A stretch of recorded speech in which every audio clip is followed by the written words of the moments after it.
Okay. Thank you. Sorry.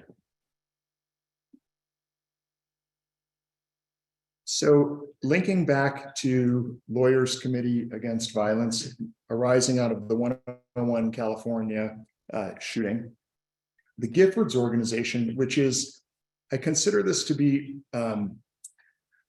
one of a handful of the premier organizations in this country that generates productive responses to this problem, that does serious work, politically engaged work, driven by very thoughtful and impactful changes. And this grew out of Lawyers Committee Against Violence. So when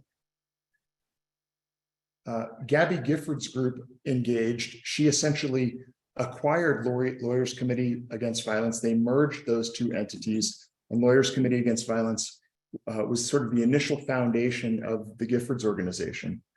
And I want to give voice to some of these positive sort of pre-traumatic stress orderings from the voice of Gabby Giffords, if I might. Can you make the screen so that it's more visible, maybe? Let's see. Let me give that a try Can you here. go up to the top where it says view? Boxes of the keyboard. Well, I can do that, but it doesn't necessarily get rid of this. Can you go to the top where it says view? Let me give something a try here. Once you click on the YouTube. Yeah, that's what I was thinking. Yep. There we go, right? Now I can go here. So this is Gabby Giffords. Does everyone know Gabby's story? I'm from Tucson, Arizona. January 8th, 2011 changed my life forever. We're following the breaking news, a horrible story out of Tucson, Arizona today. I was a congresswoman. I was shot in my head while meeting with my constituents. 18 individuals shot, 6 killed.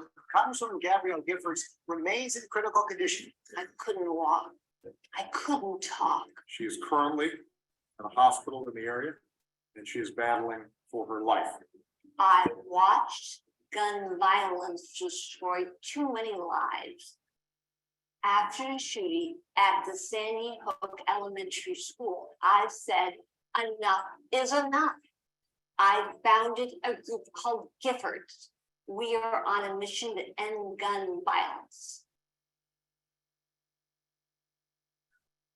Gabby, I wanted to start by asking you about January 8th, 2011. You mentioned it was a day that changed your life forever. So you were at a Congress on Your Corner event, and you were meeting with your constituents, something you'd loved to do, and you were shot in the head at that event at point blank range. What do you remember about that day? It was freezing cold. Pam Simon, my dear friend, lent me her mittens. You don't remember anything else about that day? No. What do you remember? I remember exactly where I was when I heard about the shooting on the radio. They initially reported that you had been killed, and they later changed and announced that you had survived. But 6 people died that day, and many others were wounded. And it was just a tragedy, a terrible day for Tucson. I have come here tonight as an American, like all Americans, kneels to pray with you today, and will stand by you tomorrow.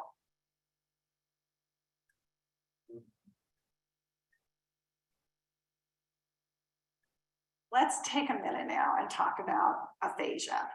Gabby and I have known each other and worked together for many years.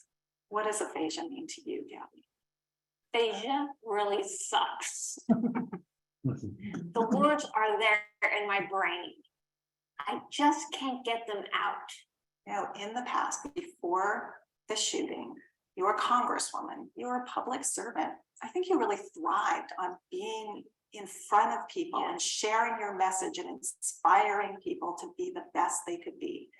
Now, by doing these speeches again, these public speaking events, you get the opportunity to do that again and inspire people again. So I think it's been a really important part of our therapy sessions.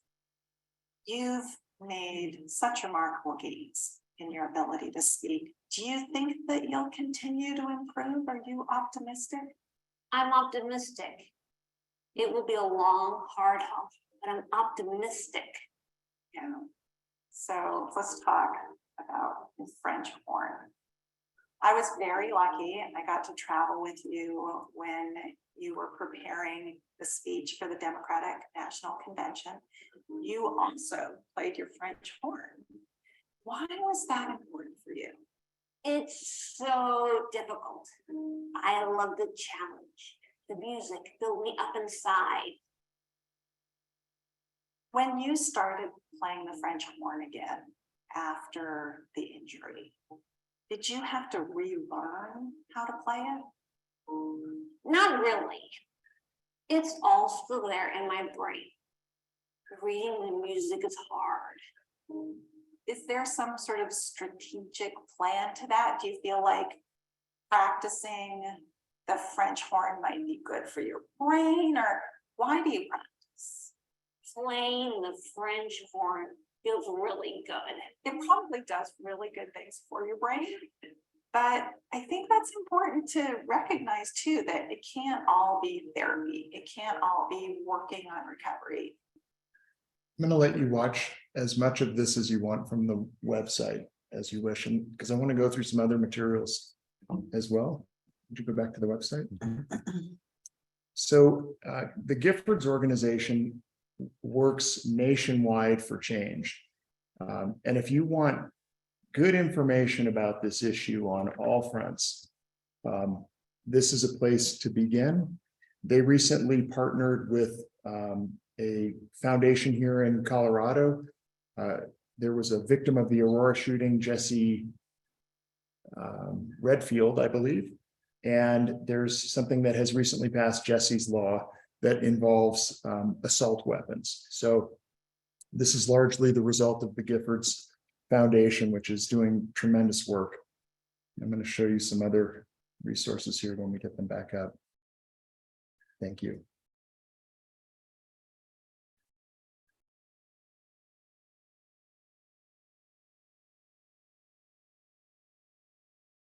So here's a resource. So I want to give some human voice through Gabby talking about what this experience means and then what a productive response is. But I think everybody's clear that this problem is pervasive on the level of sort of an endemic issue of public health, public safety, and essentially a political crisis. So I created this about 2 days ago, and I said, okay, I'm going to do mass shootings the last 24 hours and the year to date. And year to date, mass shootings are 4 or more victims of a shooting. And we've had more mass shootings in the United States than we've had days in the year this year so far. So we had one yesterday. If you go here and you look, well, what are we dealing with? This website will tell you all the mass shootings by day. And this for just 2023. And these are the pages that it extends to. So yesterday, June 6th, we had one in Virginia, 5 victims, 2 killed. Do you want to define mass? 4 persons, 4 victims, 4 or more.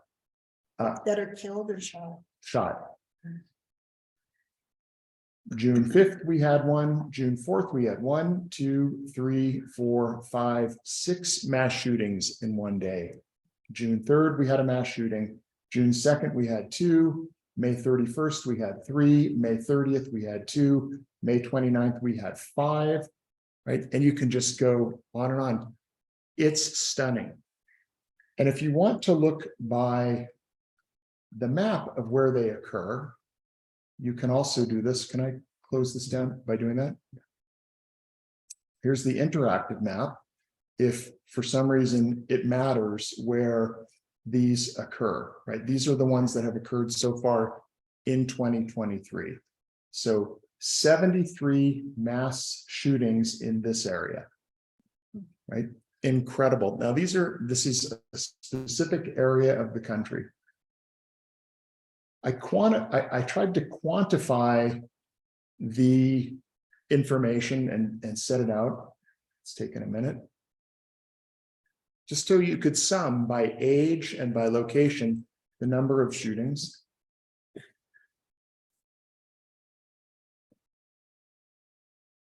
And again, you can go back and dissect this data however you'd like to.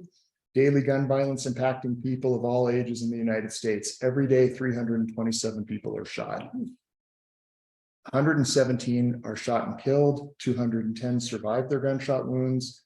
90 are incidentally shot by someone else and survive. Intentionally shot by someone else and survive. 46 are murdered. 67 die from gun suicide. 10 survive an attempted gun suicide. 1 is killed unintentionally. 90 are shot unintentionally and survived, right? You can read all of these. And again, I put them all on there. You can dissect them as you wish. And then we go through and we do, how does it impact children and teens? 23 children and teens are shot in the United States every day. 6 die every single day from gun violence. My daughter teaches in the inner city of Philadelphia. I went back to go visit her in March. During spring break, I was taking a group of students to Washington, D.C., and we went to Philadelphia first. The week before we got there, my daughter took her first day off, I think in 4 years. And the day she took off, she has a teaching partner, so they swap classes. She teaches math and science, and the other teacher teaches reading. Her teaching partner was sitting in the office, and 3 bullets whizzed by, 1 straight past her head. We visited then that week. On the day we left on a Friday, one of her former students was killed in the street, right?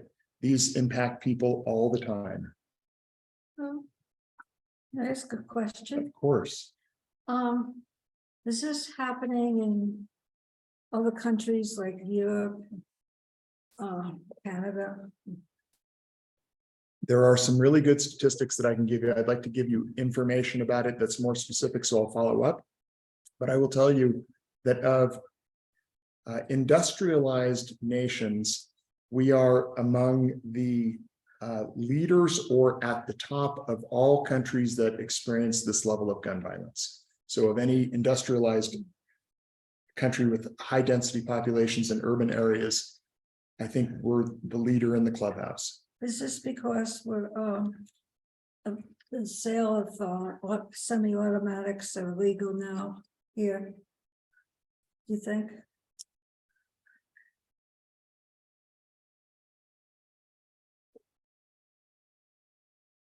I can't say I know why Americans shoot each other so much. But can you buy? On mass shootings, I think you're right. I think we have a much more access to high capacity weapons than other countries do. I think we allow it. Yes, we do. Yeah. And I'm going to get to the legality of why we allow it. Let me finish this part of the introduction though, and then we'll get to the law parts of it. So I want to know, I also wanted to show you what's happening in your town right now. So my wife is the principal for Jefferson County's summer school, right? So for the mountain area, she's the principal that aggregates the students, that brings them up to speed for summer school. And today, when she went off to work, this is what she has to show her staff. So it's mandatory. Oops, this one is for students. Let me hit pause on this one. Well, we'll show the students one too. This is what they're showing to students. The students come in 2 days.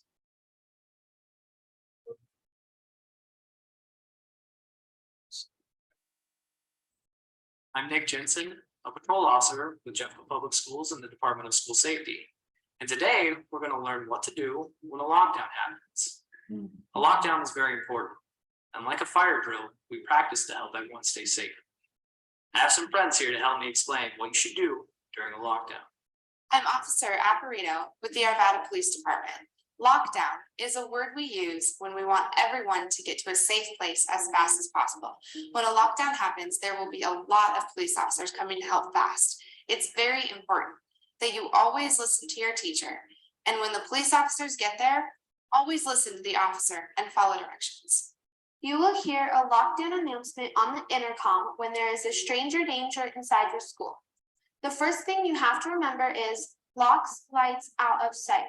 Locks lights out of sight means the teacher will lock the classroom door right away, shut the lights off, and then everyone has to hide in a safe area wherever you are in the school.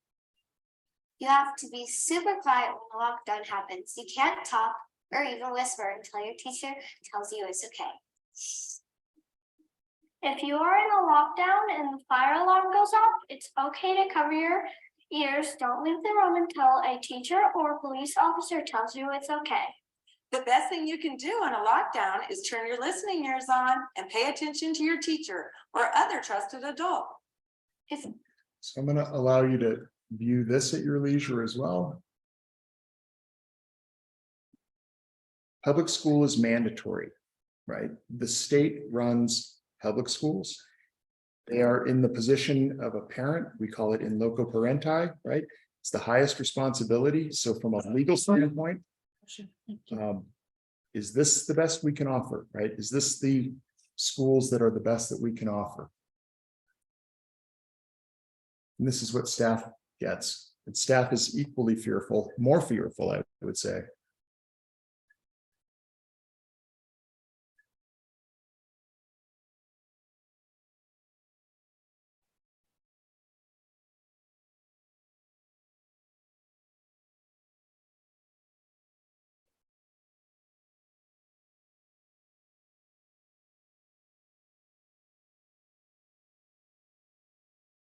My name is John McDonald. I'm the Executive Director for the Department of School Safety for Jeffco Schools. We're going to be talking about lockdowns for just a few minutes. You're going to hear from police officers, sheriff's deputies, and Jeffco security personnel. We're going to give you strategies that are going to help keep you safe. This drill is the most important drill you'll ever do in your life. The strategies that you're going to hear today will help keep you safe at the mall. And you can watch this, but the message that we give is this is the most important thing you're going to do in your life. It's wild. So we're at a synagogue, right?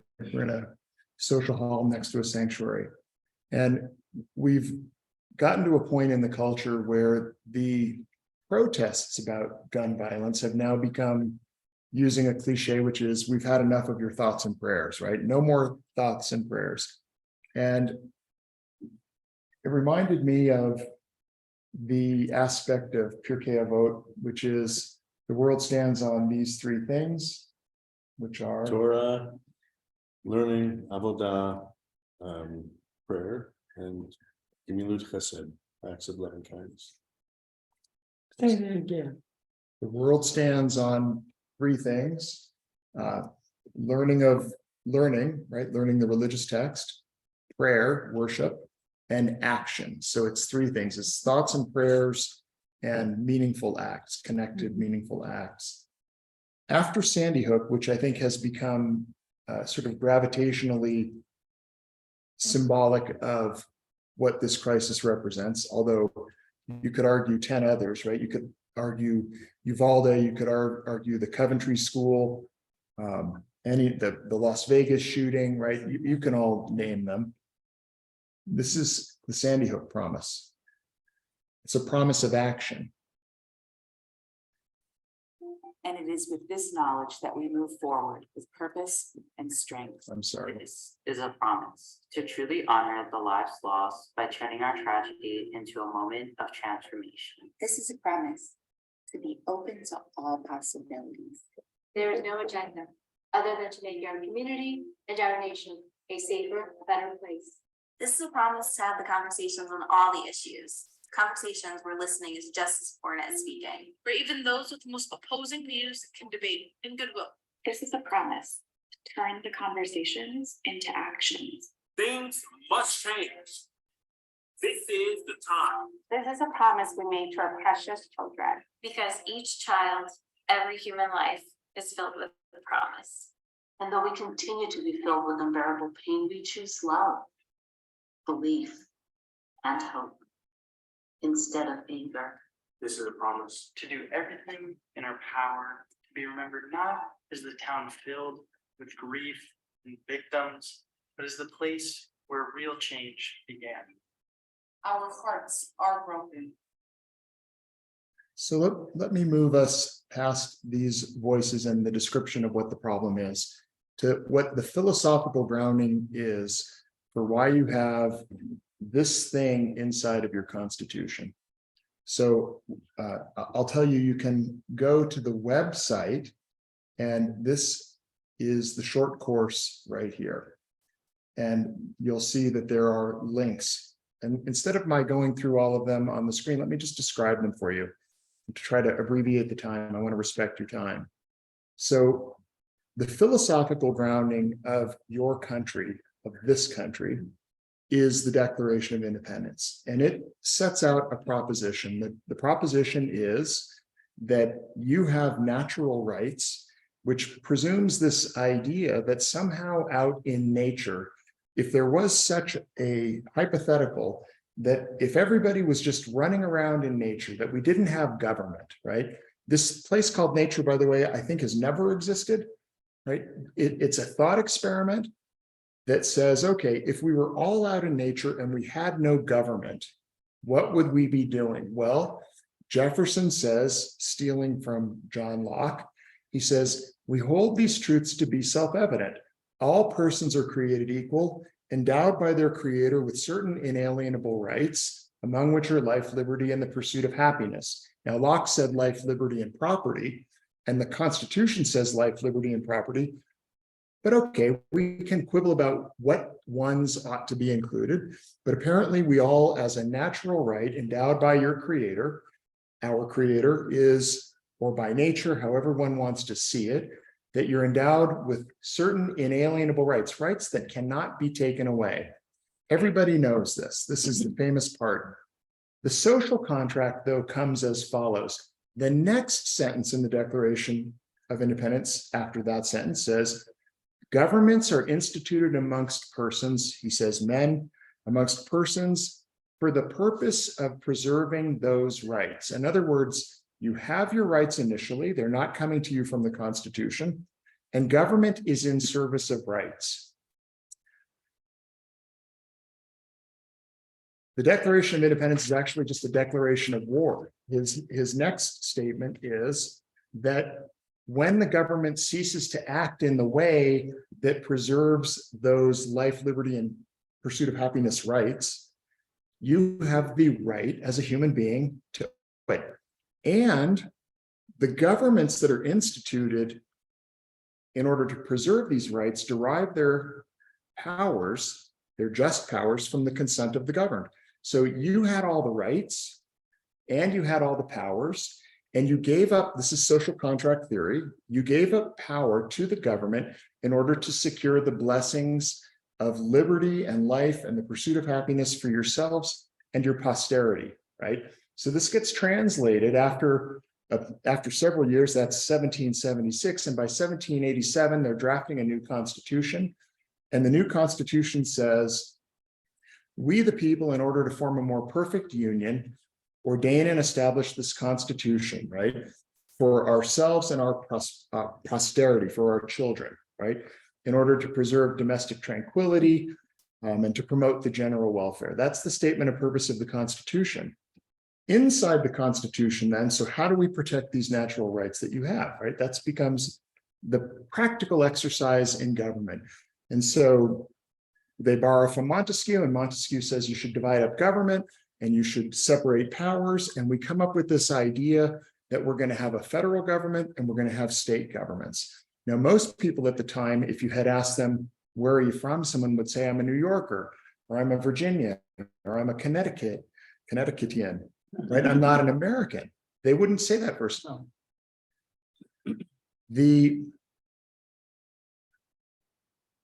The Constitution has no statement of rights in it when in 1787 it gets written. All it has is a division of powers. It has Article 1 powers that are legislative powers. It has Article 2 powers, those are executive powers. It has Article 3 powers, those are judicial powers. People are upset. They want their rights specified. It's a big debate at the time, because if you have all of your rights by nature and they're not coming from the document, the minute you put them into the document, it sort of starts to establish this mindset that those are the statement of the rights that you have. The rights people win that argument. They create a Bill of Rights.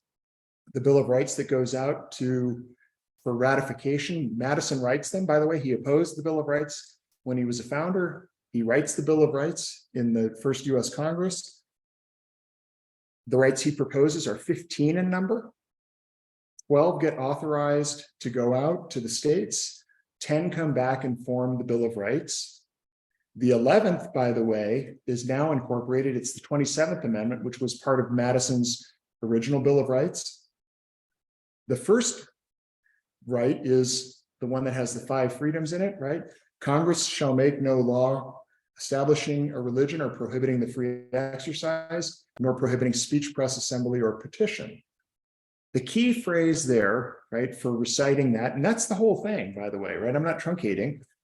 It says Congress shall not establish. It doesn't say the states can't. So your rights to speech, press, assembly, petition, and free exercise of religion are protected through the Bill of Rights against the federal government, but not against the state governments. And so state governments, this is how you get to slavery, right?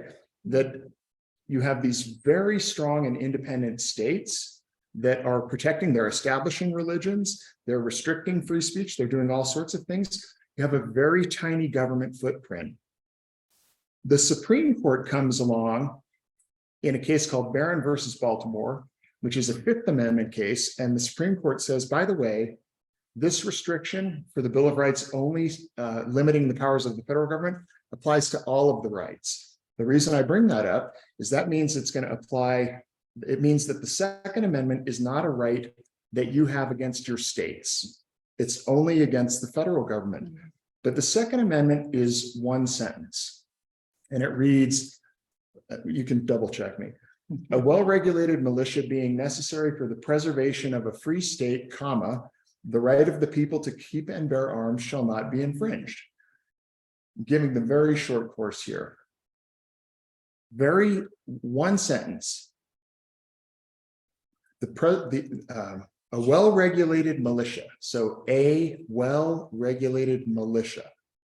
The militia was essential at the time because that's what defeated the British in the Revolutionary War. We didn't have a US Army prior to the Constitution. By the way, we certainly didn't have an Air Force, right? So if you're ever wondering about the Constitution and its ability to grow and flex, right, we had to develop all sorts of additions to it. A well-regulated militia. So first of all, it says well-regulated. It doesn't say the right of the people to keep and bear arms shall not be infringed. It says a well-regulated militia being necessary to the preservation of a free state, comma, the right of the people to keep and bear arms shall not be infringed. And it doesn't apply to the states, which means that any state constitution could either guarantee that right or not guarantee that right. By the way, the militia today is the National Guard, right? We don't have militias anymore. We have a National Guard, and the National Guard is administered by your governor, and then it's called into service when there's a war, and it then becomes under the executive branch. It becomes federalized. It's a state institution that becomes federalized. So how do you get your Bill of Rights extended to you? Well, you march all the way up to 1860. Abraham Lincoln gets elected president. The South secedes. We fight the worst war in American history. It costs over 700,000 lives. If you take all other wars combined in the United States, they're less than just the Civil War. Wars have consequences, and the legislative response, the political response to the Civil War is the enactment of the 13th, 14th, and 15th Amendment, abolishing slavery, and giving us equal protection and a provision in the 14th Amendment that says no state shall deny to any person life, liberty, or property without due process, nor equal protection of the law. So that's the first time when your federal constitution is going to limit the rights of states, right? Remember, First Amendment, Congress shall make no law. 14th Amendment then says, nor shall any state deny to any person life, liberty, or property without due process, nor equal protection under the law. The question then became, what does liberty mean? And the court struggles with this. And what does equality mean? And the courts struggle with this. And what they decide is they're going to decide what liberty means on a case-by-case basis. And what they do is they go through a process called incorporation, case by case by case by case by case. They incorporate provisions of the Bill of Rights through the 14th Amendment and apply them to the states. It's a long story. They do the same thing with equality, and they decide that liberty means more than just what's in the Bill of Rights. It includes, for example, marriage equality, reproductive freedoms. All of that comes to you at the cost of the Civil War, right? And that's the benefit of it, is we've reshaped federalism. And so for the first time, America really becomes America, where you have a set of guarantees at the federal level that apply legally through to the states. Let me run you all the way up to 2008 now, right? I mean, I started you like in ancient Greece a while ago. We brought you up to the Enlightenment period. We went to the Constitution. We got all the way to the Civil War. There are no cases that deal with a well-regulated militia being necessary to the preservation of a free state that apply to the states prior to DC versus Heller, a 2008 case before a conservative Supreme Court. So it's far more recent than Roe versus Wade, which got overturned, right? Or Planned Parenthood versus Casey, which got overturned. 2008, DC versus Heller comes to the court. Interesting fact. When you hear DC, you know you're not dealing with the state. So you're actually dealing with a pure Second Amendment case. DC versus Heller gets combined a couple of years later with a case called McDonald versus Chicago. So Chicago is part of Illinois. It's obviously a state. So these two cases fuse together. And here's what happens. You get a 5-4 split decision at the Supreme Court that gives grammar a whole new meaning. And what they say through Justice Scalia is that whole prefatory clause, a well-regulated militia being necessary for the preservation of a free state, is surplusage. It doesn't count. It's meaningless. They destroy half the sentence. And they say the whole amendment can be read as follows. The right of the people to keep and bear arms shall not be infringed. So well-regulated and militia on a 5-4 decision gets read out. None of this is hyperbole. The last sentence, the last paragraph of Scalia's opinion, though, does a very important service, deeply ignored by the pro-Second Amendment. And what he says is, by the way, no rights in the Constitution are unlimited. When we say the right of the people to keep and bear arms shall not be infringed, it's the same as saying Congress shall enact no law regarding the establishment of religion or prohibiting the free exercise or inhibiting speech, press, assembly, or petition. It's always a balance between the needs of the general welfare, right? The federal government and the state governments to make life safe for us. As Lincoln said, the Constitution is not a suicide pact. When he when he imposed martial law and suspended the writ of habeas corpus in the Civil War, he's like, look, I got a war to win here. We're fighting for the liberty of the country. We're fighting for the existence of the country. If government's job under the Declaration of Independence is to preserve your rights to life, liberty, and the pursuit of happiness, then your rights to have a gun under the Second Amendment, even if you say it's independent of a militia, are limited rights, not unlimited rights. And this is expressed and explicit by Scalia in his opinion. And what I've done is I've given you an excerpt. Can you pull up that website for me again? I've given you an excerpt. There was a fairly recent article written by the former clerk for Antonin Scalia and the former clerk for Justice Stevens, in which they explain this, that you're misreading it.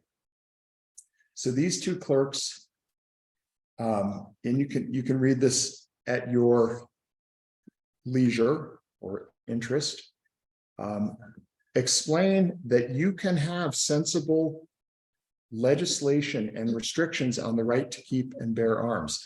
By the way, the four who dissented in this opinion take the position that you can't just read out the first half of the sentence, a well-regulated militia being necessary for the preservation of a free state, and they imply that the right of the people to keep and bear arms is part of a collective right. In other words, it's part of a the collective right to be in a militia and to fight for the government. Just one second. Never in the history of the country have we put up with rebellion, with the idea. In fact, Blacks were the first group to be disarmed after the Civil War, right?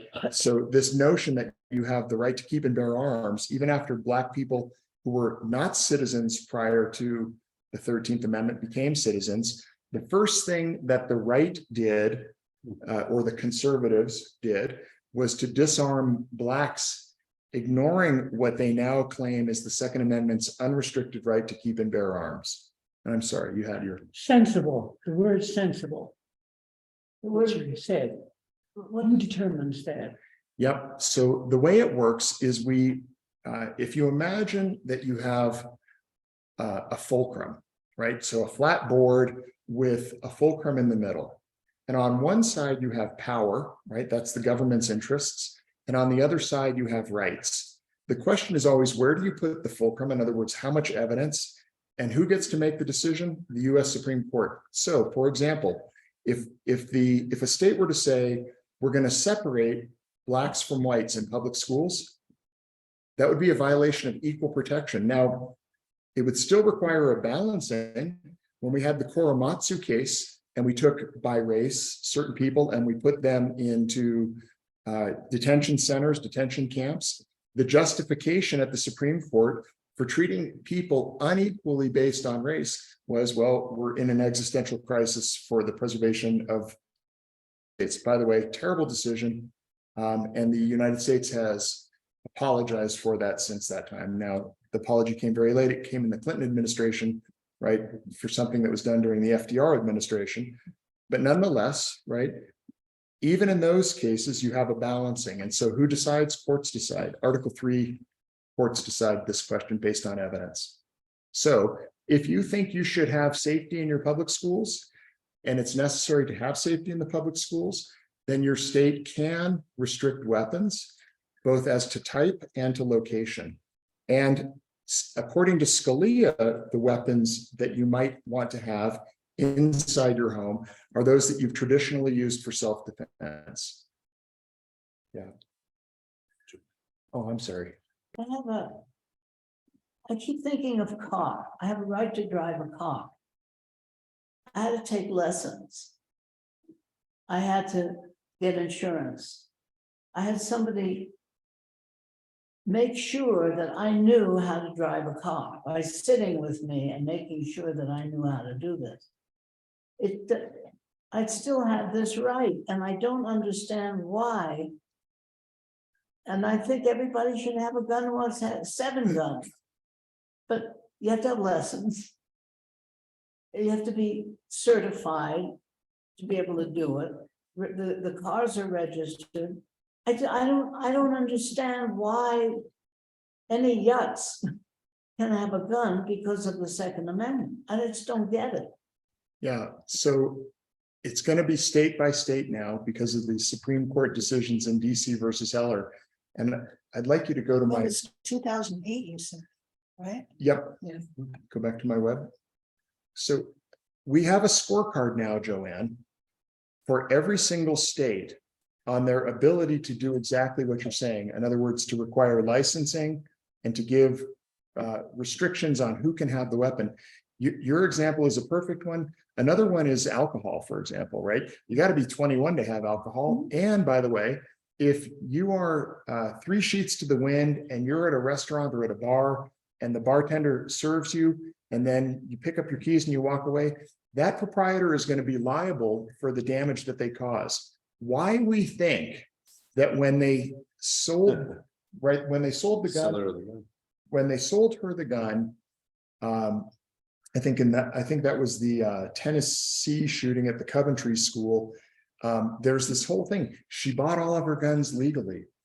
The big case now coming from the Lawyers Committee Against Violence, spearheaded by the people who I referenced before, is the question of what are the limits in California to restricting the ability to purchase an assault style weapon.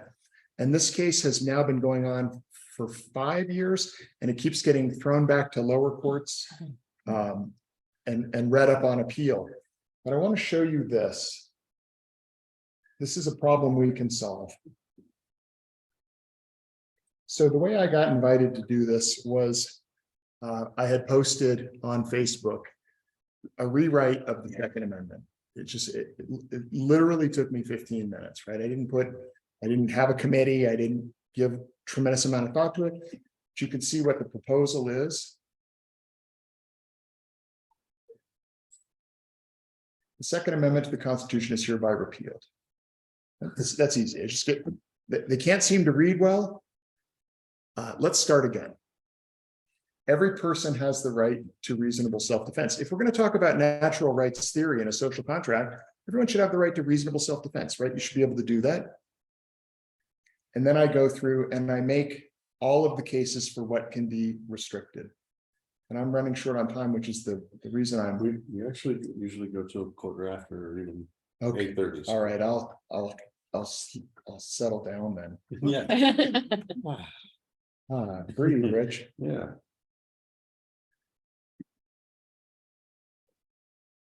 If we look at Gifford's courage here, and we say, how are we doing, Joanne, on this question of regulating drivers and vehicles, right? Yeah.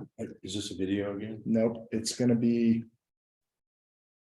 I'm looking for the scorecard. I'm sorry, I thought it would come right up.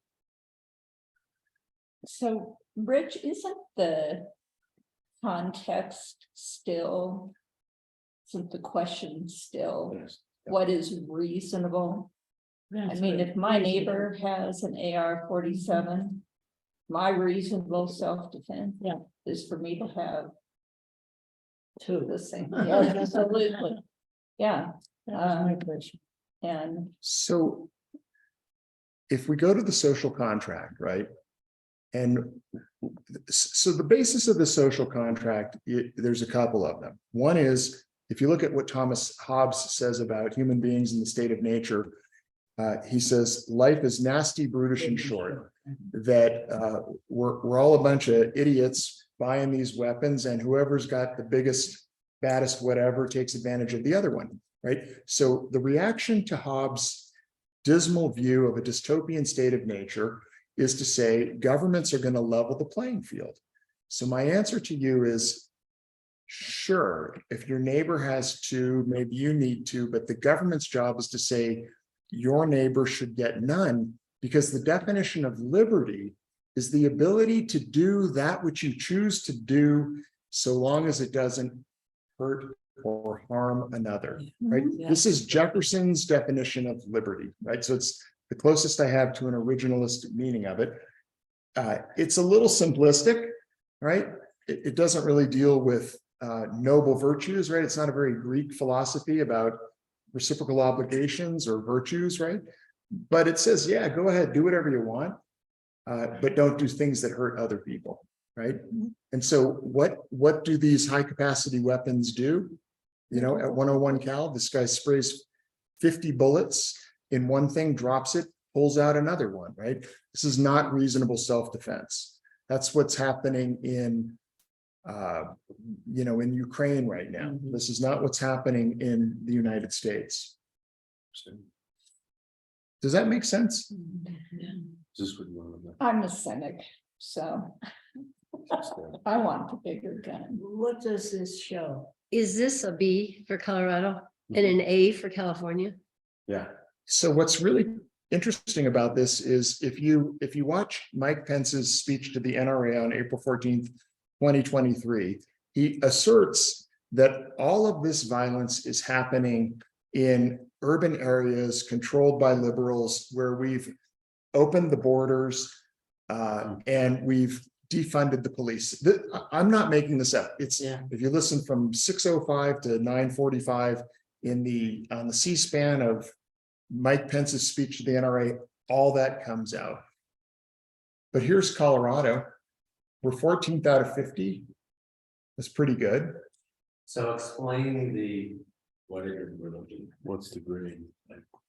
So Giffords grade, but what is? they take all the statistics on gun death. They rank the 50 states against each other. And then they compare the laws that we have. So these are the ways that we can improve. How to's. This is the how to improve. These are the ways that we can limit gun violence through a legislative process, through a political process. So my takeaways were, look, I think I can safely say that I would love to change the structure of the Constitution to abolish the Second Amendment and come up with something different. That would be fine. If everyone wants to sign on to that, I'm happy to endorse it. Probably not going to happen. Almost certainly not in my lifetime. The second choice, though, is to do what the Giffords group is doing, which is legislate around it. In other words, flex your political muscle to enact better laws so that we have safer communities, so that kids aren't going to school and having to watch videos that, come on, right? Yeah. Do we have access to this? Yeah, it's all on this is all coming off the website. Can I look at New Jersey? Sure. New Jersey's great. I know my daughter and son-in-law live there. Yeah. California, by the way, getting an A. That is shocking. It is shocking. Gun deaths per 100,000 people, 9. Because they have so many people. Well, we have a lot. We got 4 million, something like that, right? Probably more than that, 7 million now. But can we look at New Jersey? Happy to look at New Jersey. Thank you. This measure is not about a decrease in gun violence or gun deaths, but an enactment of specific laws. Yep. Second Second out of 50. Yep. 5.2 deaths. But how do you deal, I mean, it comes down to the politicians who are making these laws. Yes. Who are in the pocket of the NRA. I love it. And slide back down to see what they need to change. Hardly anything. Because they're doing so much and it's their legislatures there. And it's making a difference. Yeah. And it's making a difference. But the legislation is there, but because they have legislators who are willing to step up. Right. And so here, like people, why do people vote for the things they vote for, right? Is this worth voting for? Would you change your vote? Like, listen, I've been liberal as long as I can remember to pronounce these words. But I'd say I'm classically liberal and politically somewhat indifferent to the label, right?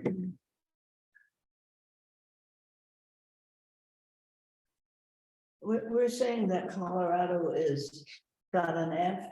No, Colorado got a B. B. Oh, okay. But there's areas we can improve.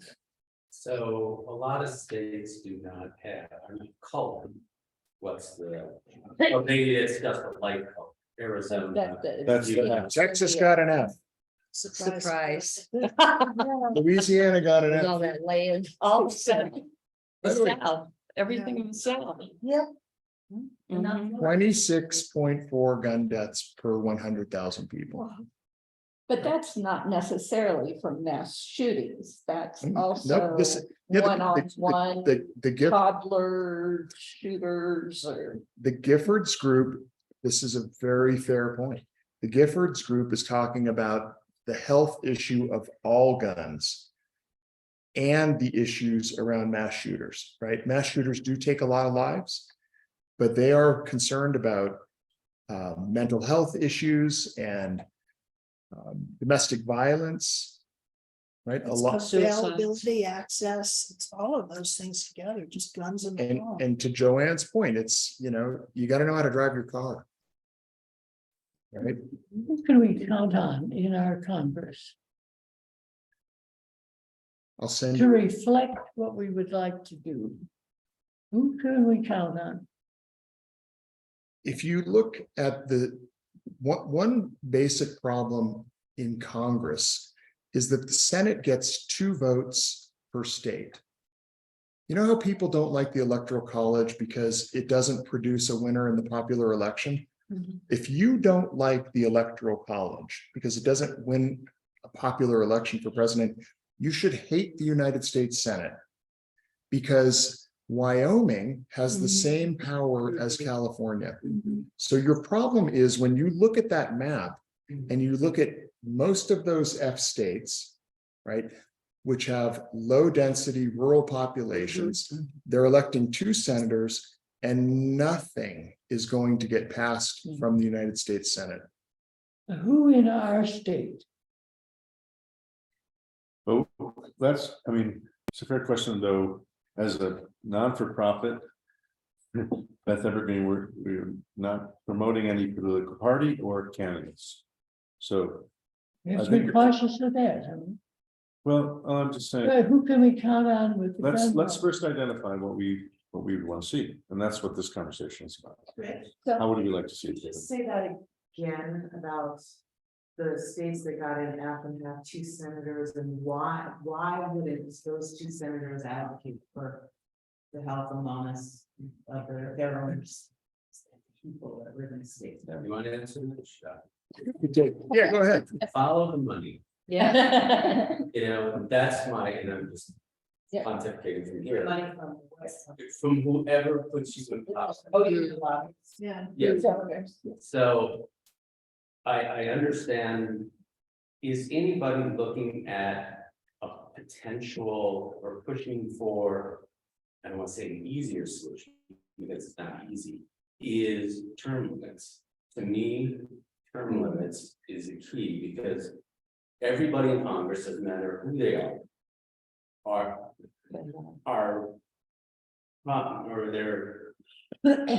they have to bow to the people that give them money. They have to figure out, how do I get elected? How do I stay elected? Not how do I serve the people of my community? It's how do I stay elected? And then, kind of spin, how I stay elected, either by throwing out, guns, gays, and, drag queens now. But it's the money and me keeping my job. To me, if you limit that job, then you skew the system a bit. I think it's beneficial, but I think a thought. just to add to that, while all of that and the red tape and the people not doing it, making ethical decisions at the same time, and we have to look at this like trauma, broken cities, what's going on that people want to kill people because the mental illness and all that has to happen at the same time. We can't wait for that. It's the system that fix itself. Well, my little statistic is about suicide. And people always tell me that, oh, suicide, they're gonna commit suicide anyway. No. For some reason, I can't figure out why. When the guns get taken away, people don't jump off bridges or do any more pills than they ordinarily would, and the rates go down, period. That's what they do. Well, we'll talk. You'd started out the conversation by talking about, the philosophical grounding of the Constitution, but you also indicated that the Second Amendment was somehow fused with the First Amendment. Is what I had in my notes, and I'm not quite understanding that. So the case that involved the 3D printing. So 3D printing is the additive process of creating a 3-dimensional object on a printer.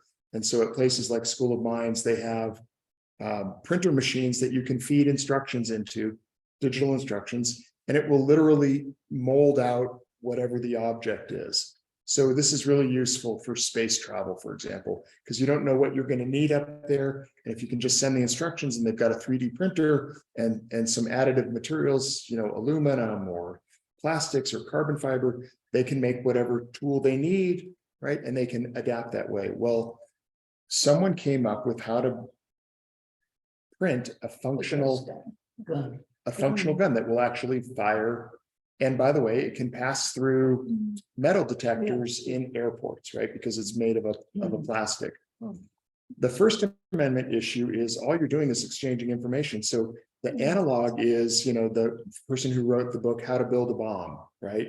And it's in people's libraries. Well, you have the moment between information and action. And what technology gives you is the instantiation of the act, right? So the information meets the machine and the act is performed. Now you've got the weapon, now you've got the object. It's different than just giving an idea. If I say, hey, let's all think about something, let's think about a transformer. I haven't brought a transformer in, right? So that's how the First Amendment and the Second Amendment, the court had to struggle with whether banning the instructions was an inhibition of free speech or regulation of a weapon under the Second Amendment. So Wait till AI comes out. yeah, it's already here. It's already here. Well, it is, I mean, yeah, until it goes. Information on access, you know, how to obtain weapons, so on. That would fall more under the First Amendment. Then I think you could just leave the First Amendment out for most cases. It was really an outlier case that I was talking about. But I do want to tell you this, that where I would leave the group is here there is no debate amongst academics, amongst lawyers, constitutional scholars. There is no debate that the right to keep and bear arms is not an unlimited right. It is a right limited just the way religion is limited, right? You can't do human sacrifice, right? There's there's all sorts of things. Limits to free speech include, you know, obviously people talk about not yelling fire in a crowded theater, but you also have defamation limits to it, right? You can't incite riots. You can't do a lot of things with speech. Speech can be limited. Child pornography, all of those sorts of things. There's all kinds of sensible limits on speech. Those limits similarly apply to guns.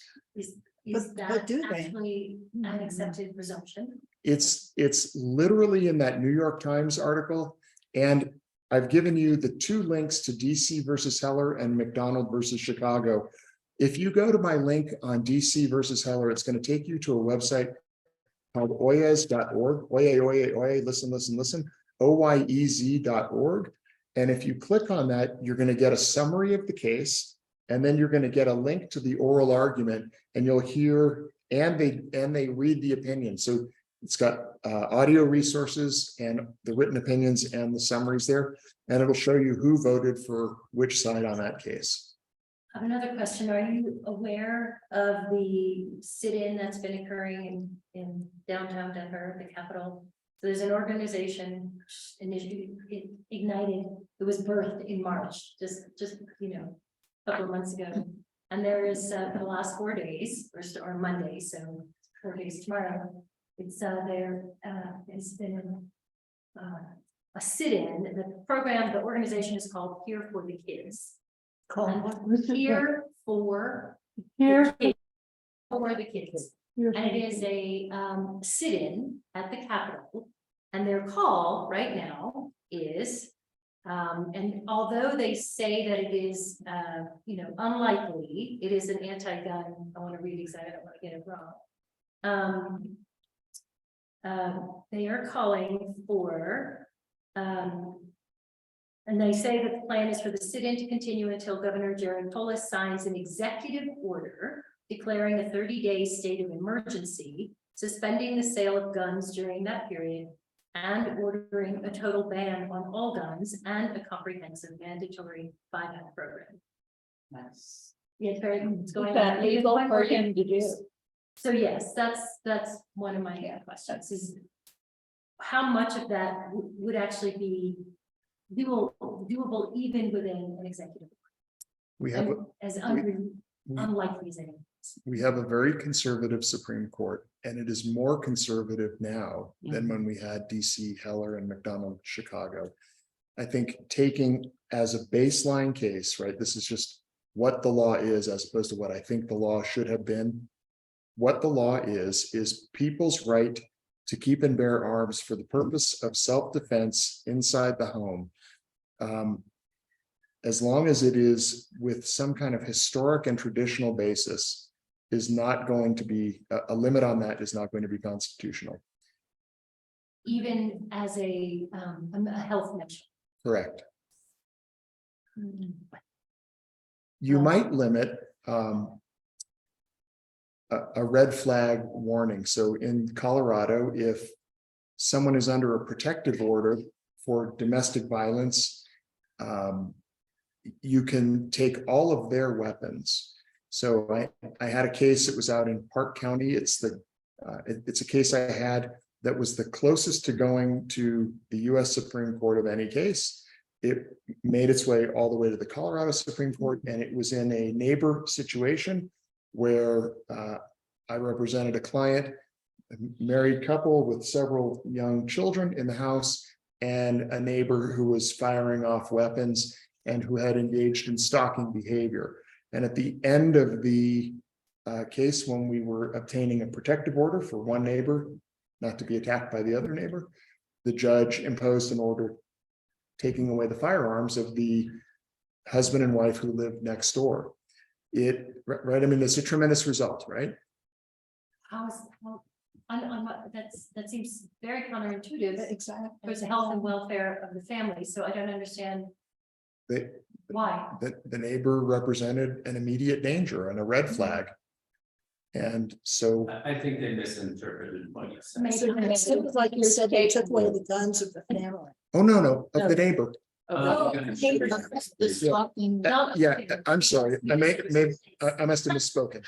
Yeah, there was a protective order entered, and one of the provisions in the protective order were to seize the weapons of the aggressor family. That made them, substitute a word for me. Really angry. Yeah, very agitated, and they appealed to the district court, they lost. They appealed to the Court of Appeals, they lost at the Court of Appeals. They appealed to the Colorado Supreme Court, and they lost there with a no opinion. Just the court was like, we're going to let the lower court opinion stand. And then they ran out of steam. So I'd hoped, but I may be wrong, but I came here tonight to find out how-tos. What can we do? Yeah. We came because we're concerned about grandchildren, great-grandchildren in the future of this gun violence. so last night after doing my work, I donated $360 to the Giffords Foundation, right? I know other people in my family have given to Sandy Hook. How about the one in Alabama, with the Supreme Court in Alabama? I don't know that one. SLU or ACLU. Yeah. Yep. They're always in these things as well, right? Particularly when it involves minority rights, and obviously this has a disproportionate, gun violence has a disproportionate impact on minority communities. But I'm going to reach out to you and send you information on voting, on what the legislators' scorecards are. Am I going to? You're good. No, I was just asking Terry to close the door. Okay. So my how-to is I like to channel my resources to places that are going to make a difference. The ones that I've highlighted, I think Giffords and Brady and Sandy Hook are all places that make a difference. A significant difference in enacting legislation that will change the dynamic for your state's rating. I belong to Evergreen Rotary, and a group that is endeavoring to get on underneath these subjects and seeing what we can do about these things. So we're looking for the how-tos desperately. Give me a chance and I'll try to get back to you.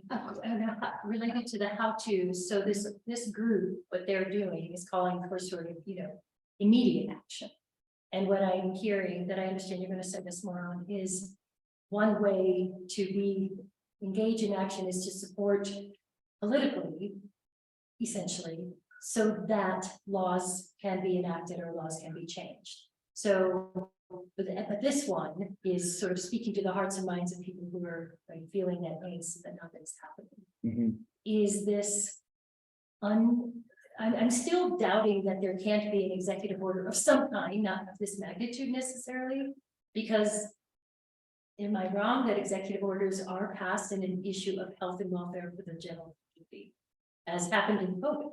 They still have to be constitutional though. This is a very dangerous thing to do that. I don't disagree with that. You're doing it in spite of, against a whole bunch of people who think you're cuckoo and are not gonna Which work was very the hard case to with make COVID that as not. well. I don't see how that's necessarily, I hear everything that you're saying and COVID is a good example, by the way, of where public health trumps the, not to use the term, but overrides, right, overrides some individual right to do something else. And on vaccinations, the very first vaccination mandate was George Washington smallpox Revolutionary War, right? So we have a long history and tradition of elevating public health to the good of the public. Well, and excuse me, I'm right of most of the people here, but there is also the in my opinion, legitimate concern that the right to bear arms also is pertinent to when the government acts against you. So the government may protect your rights, but when the government acts in such a way that it takes away your rights, that having the ability to fight back is part of I only want to give the sentiment. the shortest amount of time to it. It's a great subject. It's this one and mental health come up all the time. When a sentence reads a well-regulated militia being necessary to the preservation of a free state, if you read into that, what was the militia? It was the thing that was preserving the free state. It wasn't the thing that we were allowed to fight against, right? There really is no fundamental right implied in the Second Amendment to overthrow the government.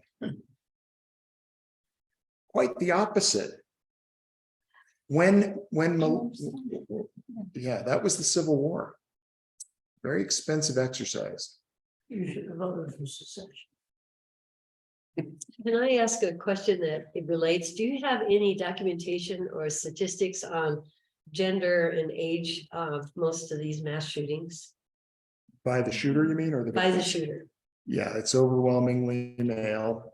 Young male. Young males, overwhelmingly male, although the Coventry was female. And yeah, those are all on the Giffords site, I believe, and I'll send you a link to it if it's not. I've been in the public schools for 35 years. I'm retired now. My daughter's in Princeton Public School right now. They had a speaker that addressed this issue that was like overwhelming. His background is interesting, but he addressed the issue of most of these are young males and how to look at why are there so many young males. And a lot of it in the school system is the principals are afraid of the parents, the teachers are afraid of the principal or the parents, the superintendent is afraid of the public. All these people have fear, but these young males have no fear of anything. At least that's what the speaker said. I was on a panel with another constitutional law professor, really brilliant woman who now runs the ACLU chapter in one of the southern states, which is very interesting. And she was asked your question, and she said, why are they so adamant about this right? Why is this so important to them? Why are they so attached to it? And she says, they never had anything else taken away from them, right? Black people have been enslaved and they just wanted to go to the same school and be able to vote and, get a loan at the same institution that, others get a loan at. And women had to fight for the right to vote. They had to amend the Constitution in order to get the right to vote, right? It's so ridiculous. To get a bank account, to serve on a jury, to become the executor of a will, to vote. We will not pass the Equal Rights Amendment, right? And the one thing that white males have been told no about is the right to keep and bear arms.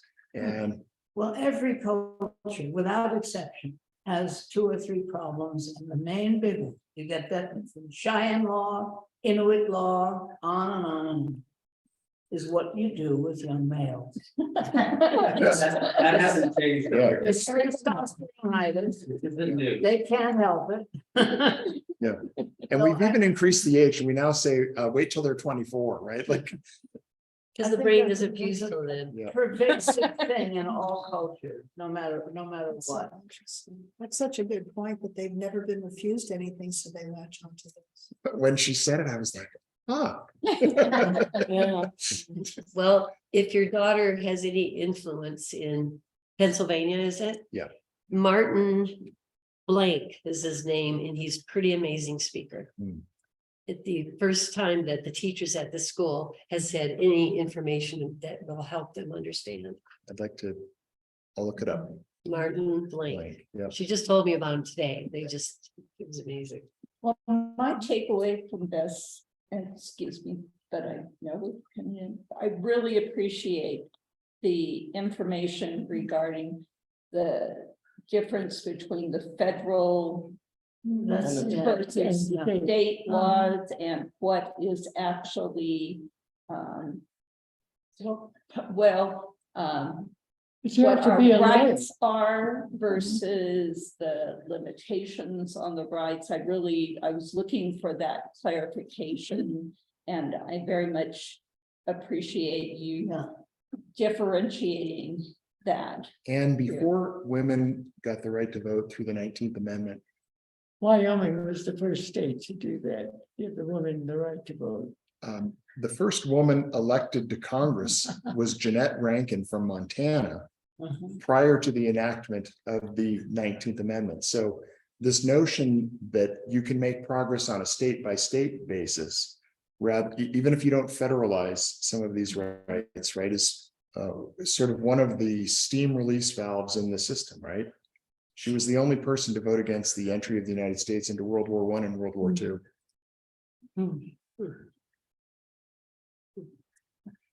I thank you for that. Thank you. We have a Lauren vote. Just so, so again, yes, thank you. And part of this, you know, we're trying to accumulate tools, not just that were relevant to individual issues, but do you have some suggestions for us about how to engage in dialogue and debate on this topic, where we're not just screaming above one another's heads, but actually having dialogue? Yeah. Have Rich talk. My approach often is to see whether we agree on first principles, right? So do we agree on the first principle here that every person has a reasonable right to self-defense, right? This takes away the problem that the right has with the law, right?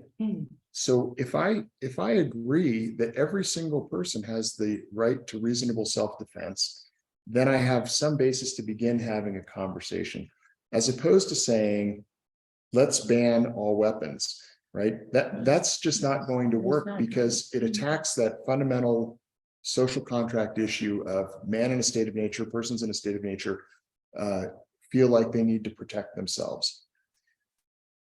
once you're there, you ask the next question, which is, are there any unlimited rights? Right, so so my question to the left is, do you have a reasonable expectation to be able to engage in self-defense? My question to the right is, are there any rights that are unlimited? Do you believe in unlimited religion? Unlimited liberty? Unlimited speech? And the answer is always no. I can always come up with the edge cases to show them that the extension of those rights is harmful to the very purpose of having a well-ordered society, right? And that's what we're after. So we're not after liberty per se, right? That's just anarchy. We're after a well-ordered liberty, the kind of liberty that allows what the word happiness meant in the Declaration of Independence. And that came from a Greek term that meant fulfillment, right?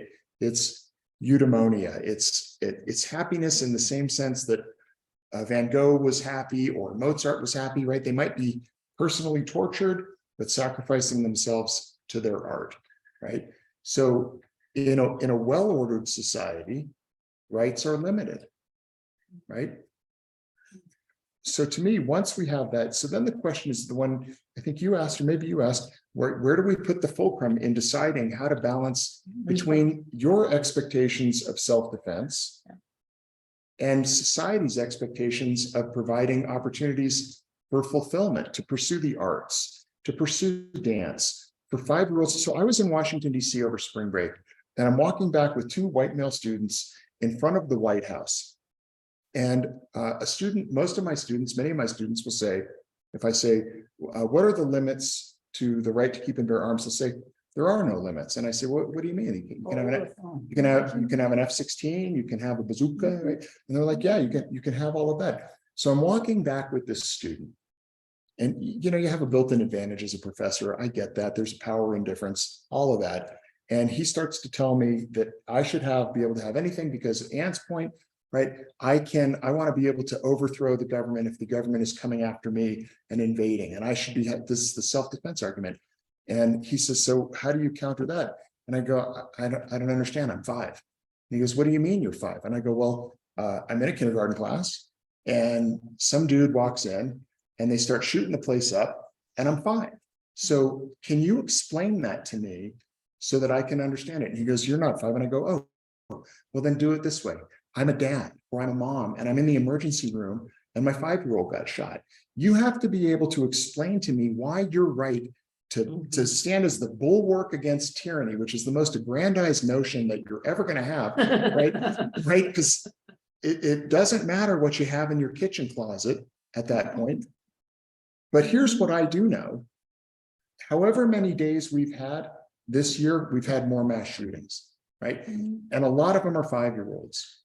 And if you can, and I told the student, if you can go to an emergency room tonight and sell it to a mom or sell it to a 5-year-old, then come back and see me, right? There has to be a limiting principle, right, to these supposed rights of self-defense. And you're not a private army.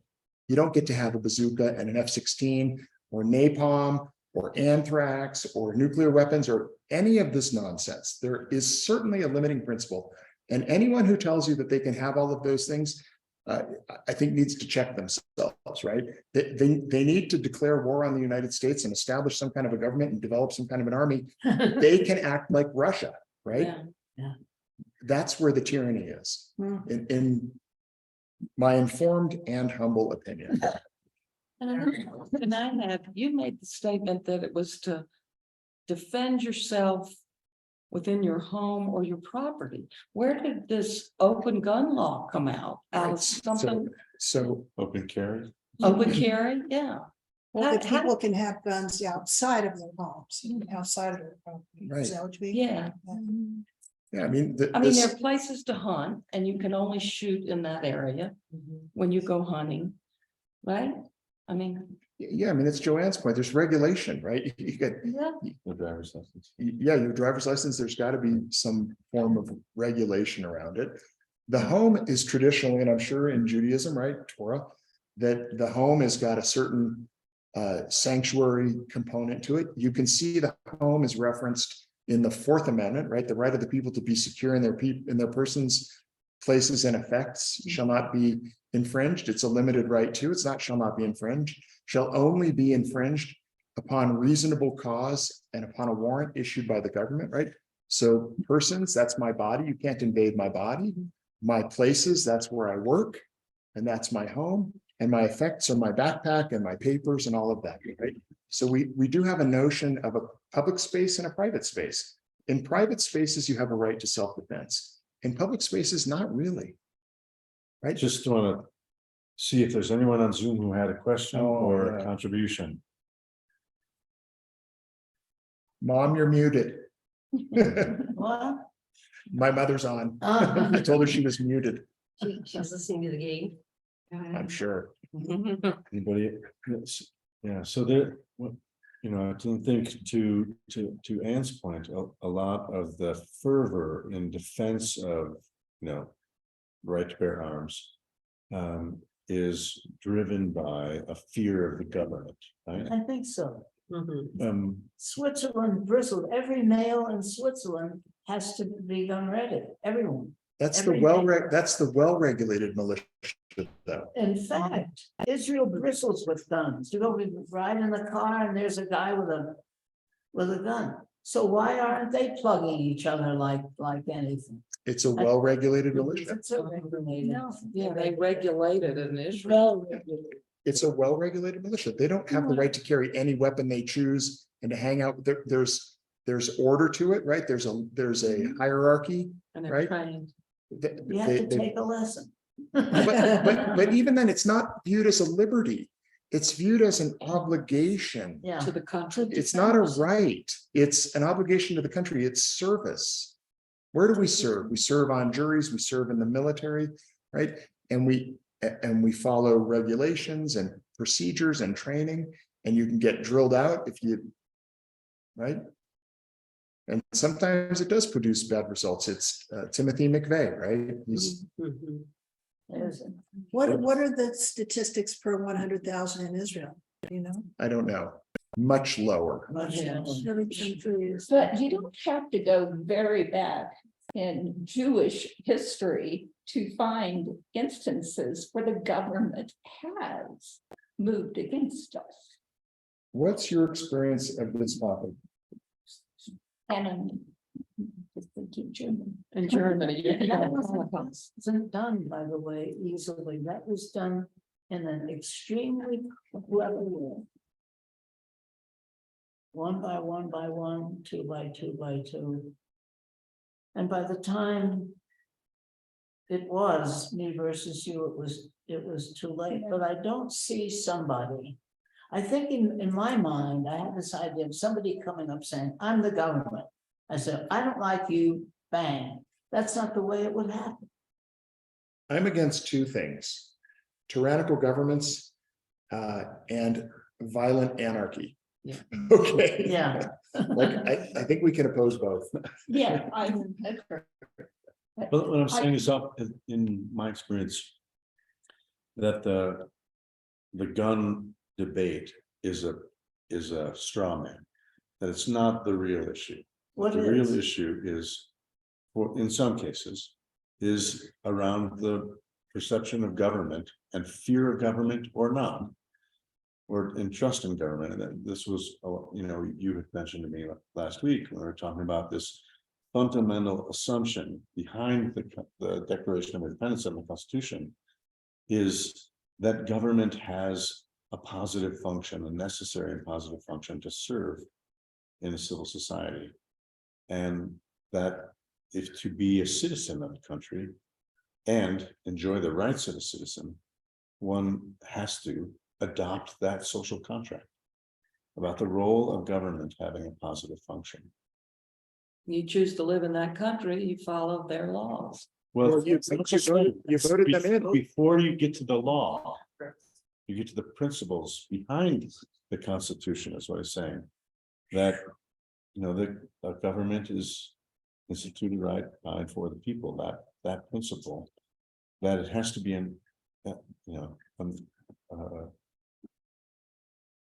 there's an investment of trust in the government, in governance, and in institutions, public institutions, from schools to Congress that is essential for being a citizen. I mean, in terms of that, you started with those principles, right? The baseline, like, and my thought is, how do we get there? How do we restore that? And that's where I think in terms of what your life is doing. All the rest. The- You're scaring the heck out, especially. When- What about the right to defend your property? Right. So the word democracy is demos kratia, people power, right? I mean, this is your power. If we're having a conversation about dictatorships or monarchies or theocracies, I think we're in a different conversation about the role of weapons with respect to governments. It feels to me a little bit odd to adopt the premise that the government is the enemy when you're the government. This is philosophically what the Constitution is saying, right? Right. I'm also a fan of realpolitik. I understand, Steve, your point about money and the corrupting power and influence of corporate entities that are fictitious, right? There's a whole nother hour. I've been going to Haiti for 23 years as a medical missionary. And it's a mess right now with that situation. There's no government whatsoever, but there is a militia. And this militia, they take up their machetes instead of guns. And they have gotten rid of all the gangs in that country. That's what their focus is. There's a lot of countries out there and communities out there that are working on principles of violence. And one man's patriot is another man's terrorist. Rich, I'm curious how we can continue. I'd love to hear you speak. Yes. Some more. Yeah. And I don't know what what the setup is at Mines, but if you're doing any public speaking or private speaking that the public's able to attend, I'd love to know about that. Let me give that thought too, and I'll talk to Jamie about whether there's anything here that we can do. Yeah. Any last comments? Oh, I love you all. And you. We appreciate you taking time, and it did explain a lot. Thank you. Sort of tangentially, the next, So interesting. just the next event, excuse me, just a minute, let me close. What's that? Just excuse me, let me close for a second before you do sidebar. So we do this on the first Wednesday of every month, the taboo topics and some additional ones when we can. So the next gathering is the first Wednesday in July. Is that maybe the 5th or 6th? The 5th is a Wednesday. The 5th, on July 5th. And maybe you can join me talking about American exceptionalism. Right.